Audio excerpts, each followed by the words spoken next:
There comes a moment when you stop trying to fix what's already broken. A moment when you realize that holding on is no longer strength, it's resistance to the truth. We all have that one person we keep glancing back at, hoping maybe this time they'll see our worth, maybe this time they'll change, but every time you look back, you steal a little bit of your own future. Leaving him behind isn't about bitterness, it's about freedom. It's about choosing yourself, choosing peace, and choosing to walk forward with no looking back. When a relationship ends, our minds have a strange way of holding on to the story. We replay every scene, every word, every look, trying to find a different ending. We rewrite the past in our heads, asking ourselves what we could have said differently, what we could have done better, what tiny moment might have changed everything. But that's the trap, trying to edit a story that's already over. You can't rewrite what's done, and every time you try, you keep yourself tied to a moment that doesn't exist anymore. The truth is, what happened, happened. You can analyze it 100 different ways, but the ending will always be the same. The power isn't in rewriting, it's in accepting. The version of him you keep going back to in your mind, the one who made you laugh, the one who said all the right things, the one who made you feel seen, that version isn't the full truth. It's a highlight reel. It's your heart clinging to the best moments while your mind quietly ignores all the ones that hurt. You're not missing him, you're missing the illusion of who he could have been. And the longer you replay that story, the more you convince yourself that the relationship was something it never truly was. You start to believe the fantasy instead of remembering the reality. We often rewrite the past because it feels safer than accepting it. Acceptance means facing the pain head on. It means admitting that something you wanted so deeply wasn't meant to last.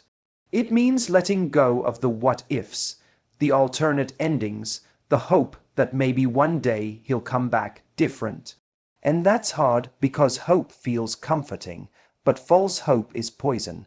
It keeps you emotionally stuck in a story that ended chapters ago. Real healing begins when you stop asking, why didn't it work? And start telling yourself, it wasn't supposed to. When you stop rewriting the past, you stop fighting reality. And reality, as painful as it is what sets you free. It's what gives you clarity.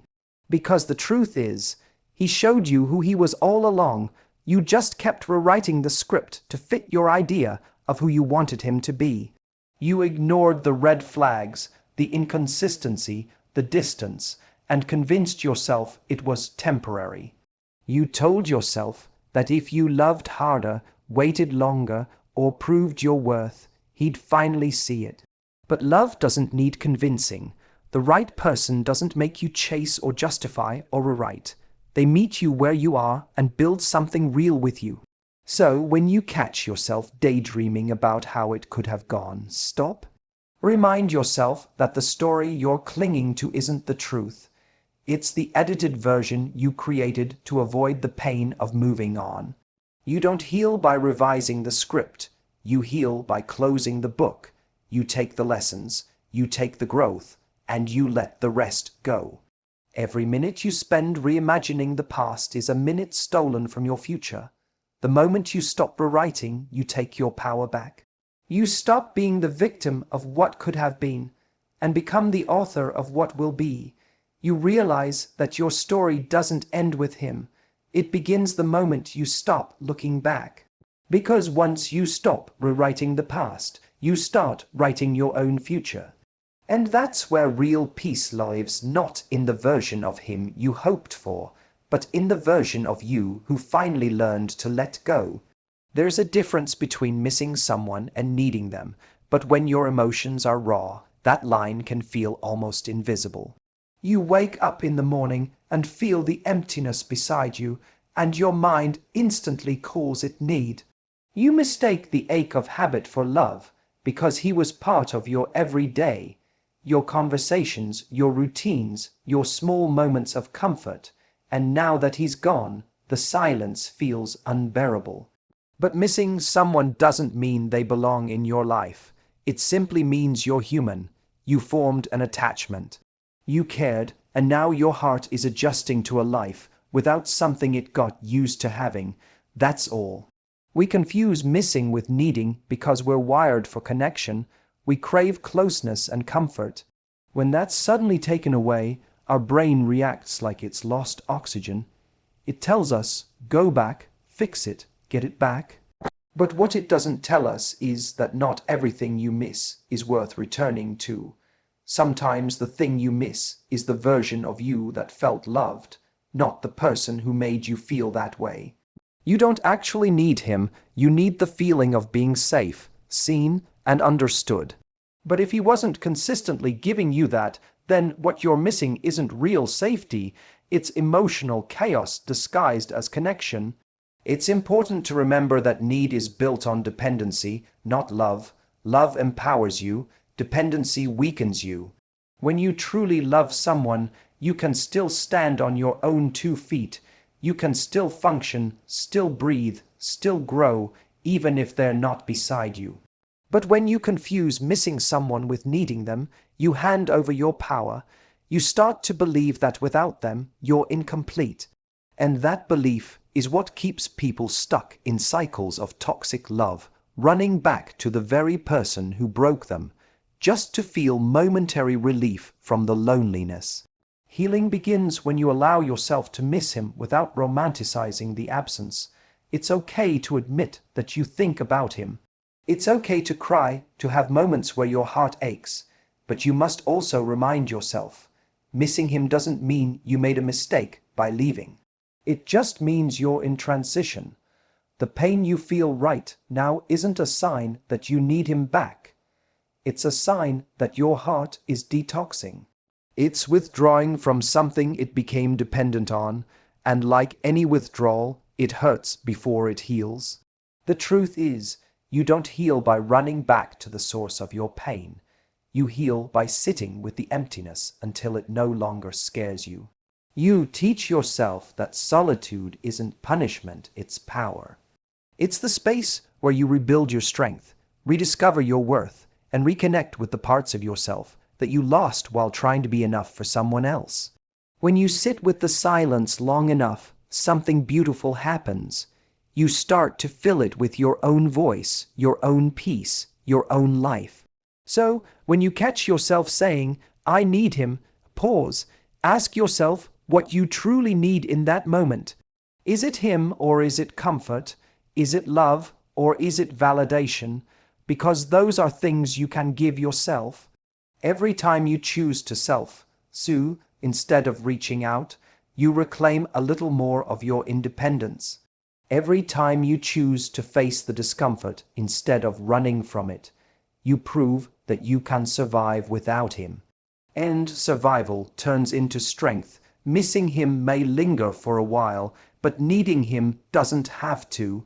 The moment you stop mistaking longing for necessity, you take back control of your heart. You start to see that what you actually need isn't someone to fill the silence. It's the courage to stand in it and realize that you were whole all along. That's when you finally start to heal, not because he came back, but because you did. Closure is one of the most deceptive concepts in love. We grow up believing that healing begins when we finally get that one last conversation, the one where he admits what went wrong, where he apologizes, where everything suddenly makes sense. But the truth is, closure rarely comes from another person.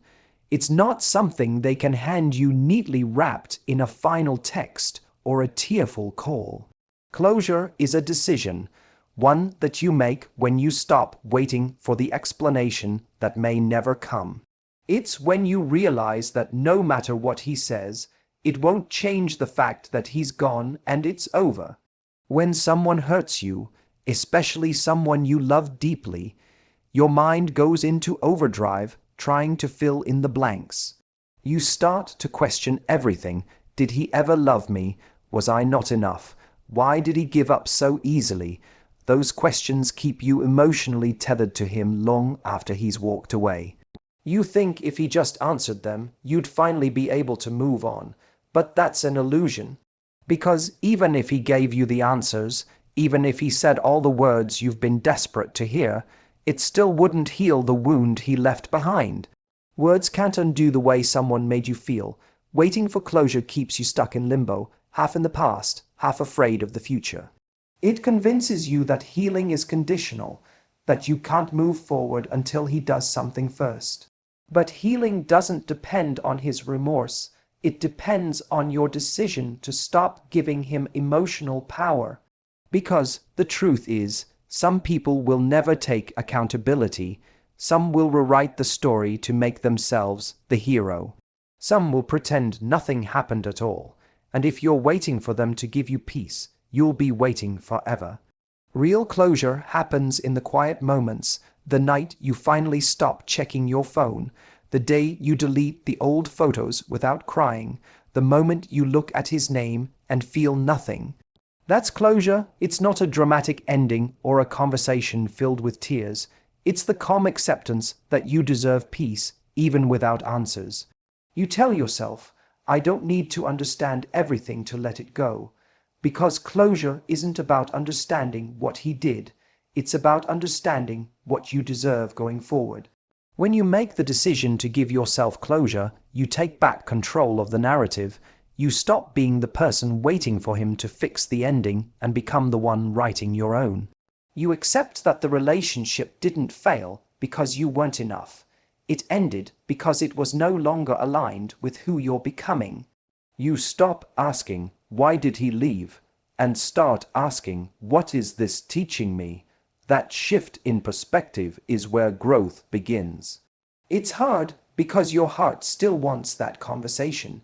You still want the acknowledgement that your love mattered. But you don't need his validation for that to be true. You already know you gave your best. You already know you showed up with honesty, loyalty, and love. That's your closure. It's not his job to confirm your worth.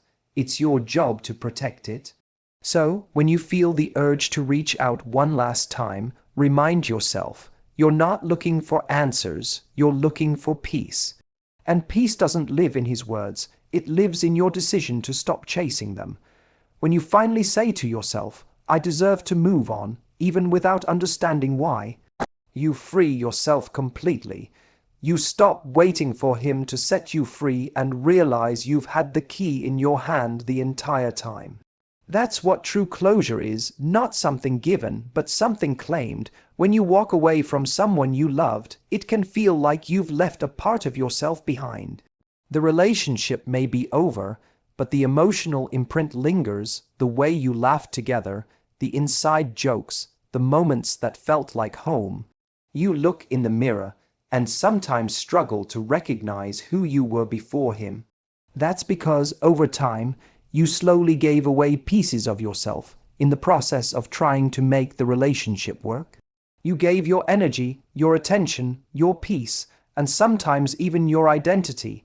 You compromised parts of your joy just to keep the connection alive.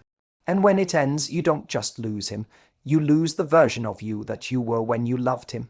But here's the truth most people don't tell you. When you leave someone behind, you're not just walking away from a person, you're walking toward yourself. It's not just about forgetting him, it's about remembering you. The parts you silence to keep the peace, the dreams you put on pause, the boundaries you let slide, the voice you stopped using because you were afraid of pushing him away, all of that is waiting for you to reclaim it. Healing isn't just about detachment, it's about rediscovery. It's about asking yourself, who was I before this relationship? Who am I now, and who do I want to become next? When you love someone deeply, it's easy to start measuring your worth by how much they value you. You begin to see yourself through their eyes. If they're attentive, you feel special. If they're distant, you feel invisible. But that's not real self-worth. That's borrowed validation. True confidence isn't built on being chosen. It's built on knowing your value even when someone doesn't see it. Rebuilding yourself after love means learning to be your own source of validation again. It's standing in your own light and realizing that you were always enough, even when he couldn't recognize it. There's also a kind of beauty that comes with rebuilding. It's not loud or glamorous. It's quiet and raw. It's waking up and doing small things that remind you of your own power, going for a walk, spending time with people who lift your spirit, rediscovering passions you once loved but neglected.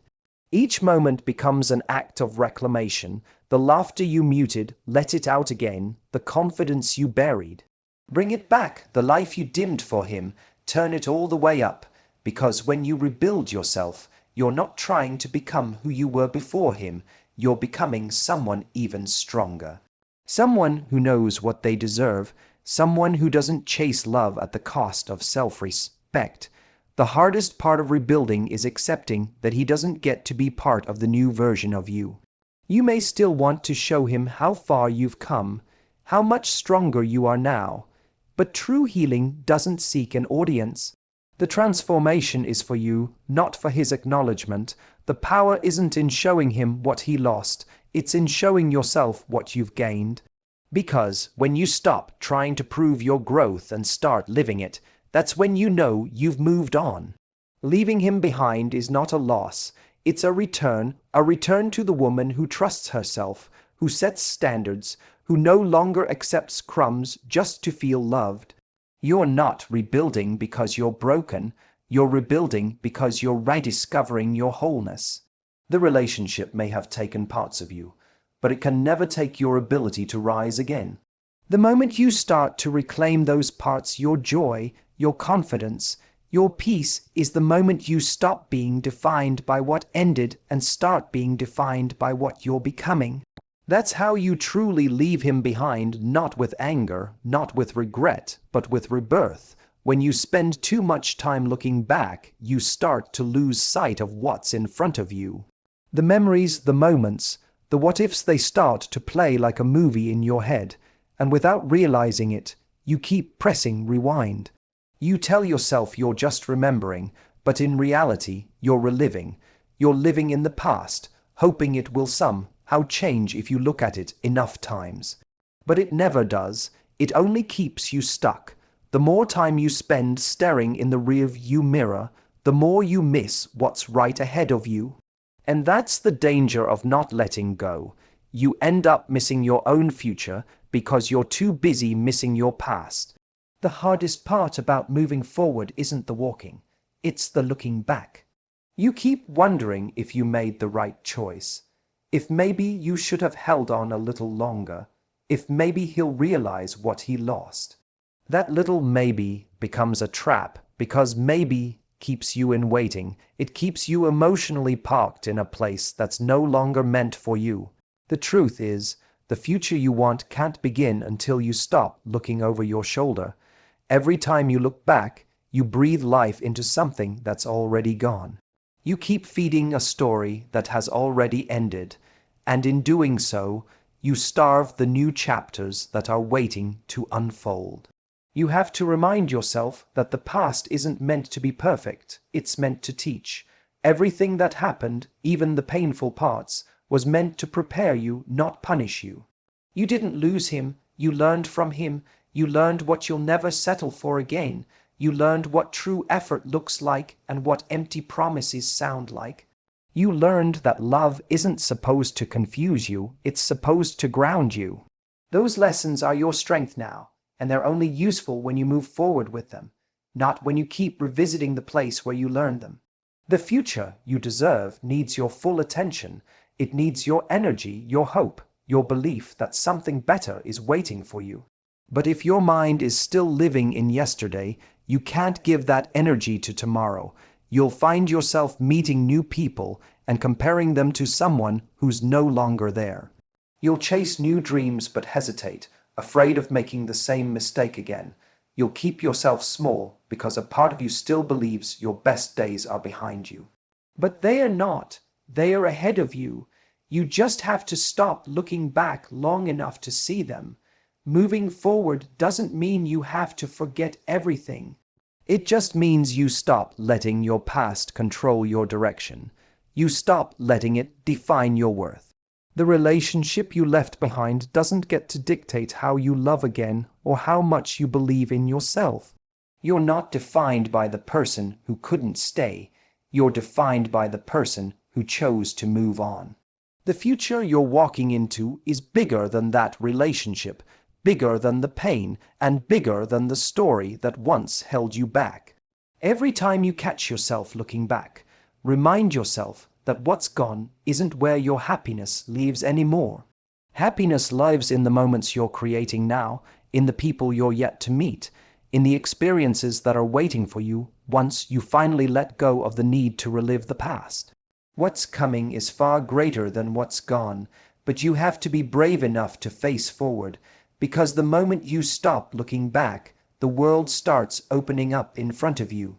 That's when you realize the road ahead is filled with everything you once hoped for. It's just been waiting for you to stop looking in the rear view and finally start driving toward it. Strength doesn't always roar. Sometimes it's quiet. It's the silence after the storm, the peace that comes when you finally decide you don't owe anyone an explanation for choosing yourself. Letting go doesn't need to be dramatic. It doesn't need to be loud. You don't have to prove anything. You don't have to say the perfect goodbye. And you don't have to make him understand what he lost. Real strength isn't about showing him you've moved on. It's about no longer needing him to know. It's the calm in your heart that says, I'm done explaining my worth. When you've loved deeply, there's a part of you that wants your departure to be seen. You want him to notice the silence, to miss your presence, to regret what he took for granted. You imagine him realizing too late what you were trying to give, but strength means walking away without waiting for that moment. It's choosing peace over validation. Because the truth is, you don't heal by proving your worth to the person who couldn't see it. You heal by proving it to yourself through your actions, your boundaries, your growth. There's something incredibly powerful about quiet detachment. It's not cold or heartless, it's mature. It says, I can care, but I can also let go. You can love someone and still recognize that the relationship no longer serves your soul. You can remember the good moments and still refuse to go back. That's not weakness, that's wisdom. Strength is knowing when to stop trying to rewrite a connection that's already run its course. It's knowing that your energy is sacred, and not everyone deserves access to it. When you let strength be your goodbye, you take your power back. Because your silence can say everything words never could, it says, I've accepted the ending. It says, I don't need closure. It says, I've made peace with your absence. It's not revenge, it's release. You're not walking away to make a point. You're walking away because you finally realize your peace is the point. You no longer need to defend your decision or justify your feelings. You've done the work, you've learned the lessons, and now it's time to move forward quietly, gracefully, and completely. One day, he might wonder why you stopped reaching out, why your energy shifted, why your name stopped showing up on his screen. And maybe in that moment he'll understand what he lost, but by then you'll be too far gone to care. Because strength means you no longer need the validation of his regret to feel whole. You've built a life so rich, so fulfilling, that his absence barely registers. That's not arrogance, it's evolution. You outgrew the version of yourself that needed to be chosen by him. You became the person who chooses herself. The strongest goodbyes are the ones that aren't spoken, they're lived. They're seen in your progress, your peace, and the way you no longer react. They're visible in your ability to wish someone well while never looking back. You stop replaying the story. You stop needing to win. You just move on. And that's what makes it powerful. Because your growth speaks louder than any words ever could. Let strength be your goodbye. Let your healing be your response. Let your silence be your message. You don't need to close the door loudly. You just need to walk through it and never return. There's something unshakably beautiful about a woman who can leave with grace, who can love deeply yet still choose herself, who can say enough without anger or bitterness. That kind of strength isn't about being hard, it's about being whole. And once you reach that place, you don't chase, you don't explain, and you don't look back. You simply rise, and that, right there, is the most powerful goodbye of all. Leaving someone behind isn't an act of cruelty, it's an act of courage. It's standing in your truth and saying, I deserve peace more than I deserve chaos. I deserve growth more than I deserve comfort. I deserve love that doesn't hurt. It's not about hating him or erasing what you had. It's about honoring yourself enough to stop settling for less than you're capable of receiving. Because healing isn't about who comes back, it's about who you become when they don't. The strength to walk away, to not look back, to rebuild yourself piece by piece, that's the kind of power that changes everything. It's the power that makes you magnetic again, not because you need anyone's attention, but because you've reclaimed your own. The version of you that walks away from what no longer fits is the version that finally makes room for something real. You don't owe the past your presence, you owe the future your focus. So when you leave him behind, do it with grace. Do it with silence, do it knowing that this time, you're not walking away from love, you're walking toward self-respect. You're walking toward the woman who no longer chases, who no longer pleads, who no longer looks back hoping for change. You're walking toward peace, and when you finally arrive there, you'll look back not with regret, not with anger, but with gratitude. Because that heartbreak, that ending, that goodbye you never got, became the very reason you found yourself again.